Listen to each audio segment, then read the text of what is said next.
আসসালামু আলাইকুম এভরিওয়ান, আশা করছি সবাই ভালো আছেন। আপনাদের দোয়াতে আমরাও অনেক বেশি ভালো আছি। তো এই তো নতুন একটি ভিডিও নিয়ে আপনাদের সামনে চলে আসলাম। আজকে কিছু মাছের এবং সবজির বাজার আপনাদের সাথে শেয়ার করব। বাজার থেকে সবজি এবং মাছ নিয়ে আসা হয়েছে। তো এই তো দেখতে পাচ্ছেন, প্রথমে এটা এক সিলভার কাপ মাছ, একটু বড় সাইজের। এই মাছটাও আমার অনেক বেশি ভালো লাগে,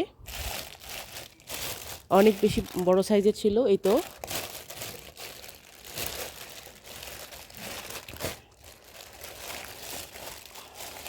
বাজার থেকে এভাবে কেটে কেটে নিয়ে আসা হয়, আমি বাসায় তারপরে পিস করি, তারপরে ধুয়ে ফ্রিজে রেখে দিই।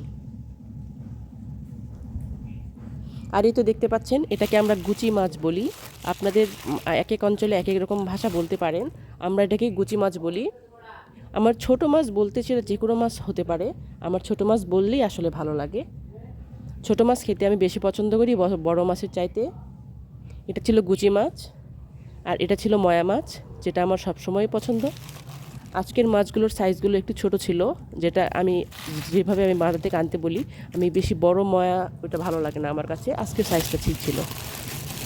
ওদেরকে আমি নিজে বলে দিয়েছিলাম যে বাজার করে আমার এখানে প্রতিবারে ওই বারে বারেই হলো বড় বড় ময়া মাছটা নিয়ে আসতো, যার কারণে আমি আবার ভালোভাবে বলে দিয়েছি যেন ছোট ছোট মাছগুলো নিয়ে আসে। ছোট মাছ আসলে ছোট ছোটই ভালো লাগে। এই তো এগুলো বেছে নিয়ে এসেছে, তারপর আমি ভালোভাবে দেখে নেব। এখন পলিথিন থেকে সব মাছগুলো নামিয়ে নিচ্ছি।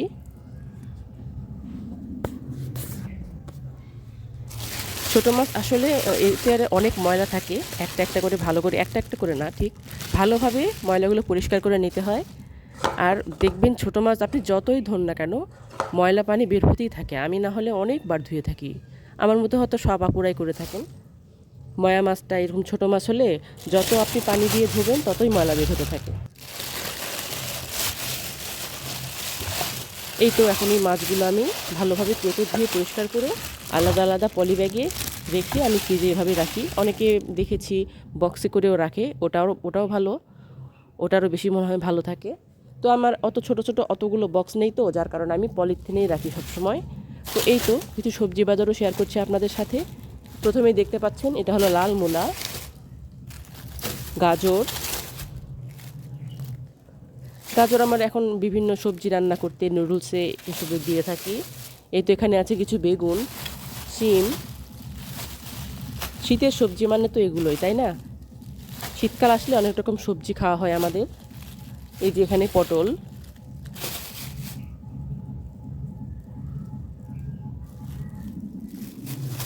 এখানে কিছু টমেটো। টমেটোটা একদম পাকা না, কেমন যেন সবুজ সবুজ আছে, কাঁচা পাকা।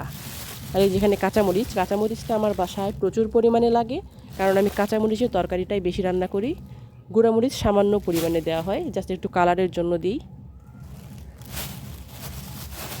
এই তো এখানে ধনে পাতা,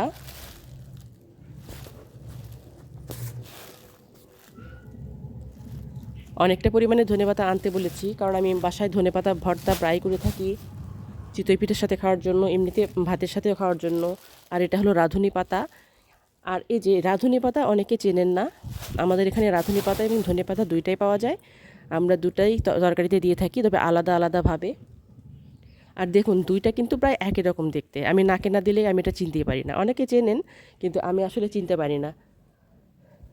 ধনেপাতাটা হয় কি, এটা ধনেপাতা দিয়ে আমরা মুড়ি মাখা যে কোনো কিছুতে, যে কোনো তরকারির শেষে ছড়িয়ে দিয়ে নামিয়ে ফেলি। আর রাঁধুনি পাতাটা মুড়ি মেখে খাওয়া যায় না, এটা হলো তরকারির শুরুতেই আপনি দিয়ে দিবেন, তরকারির শুরুতেই দিয়ে দিতে হয়। আর এই তো দেখতে পাচ্ছেন আমাদের জাতীয় সবজি আলু, এটা ছাড়া তো চলবেই না। আলু আর পেঁয়াজ থাকলে কিছু না কিছু বানিয়ে নেওয়াই যায়, তাই না? আর সেই পেঁয়াজ, এই যে পেঁয়াজের দাম নাকি এখন অনেক বেশি। আমি আসলে কোনো সবজির দামই ভালোভাবে বলতে পারবো না, কারণ আমি কখনো বাজারেই যাই নাই। কোনটার দাম কি টিভিতে বা মোবাইলেই দেখলেই বুঝতে পারি কোনটার দাম বেড়েছে বা কোনটার দাম কমেছে। আর এই তো দেখতে পাচ্ছেন বিশাল বড় একটি ফুলকপি। শীতকাল মানে তো সবজির সিজন, তাই না? ফুলকপি, সিম, বেগুন এগুলো তো চলবেই। আর এই যে একটি লাউ আনা হয়েছে। লাউ আমার বাসায় মোটামুটি ভালোই খাওয়া হয়, তবে আমার ছেলেমেয়েরা খুব একটা পছন্দ করে না। আমি বেশিরভাগ ক্ষেত্রে লাউ ভাজি করি, এবং বেশিরভাগ যেটা রান্না করা হয় মাছের মাথা দিয়ে রান্না করি। এটা আমার হাজব্যান্ড অনেক পছন্দ করে এই জন্য।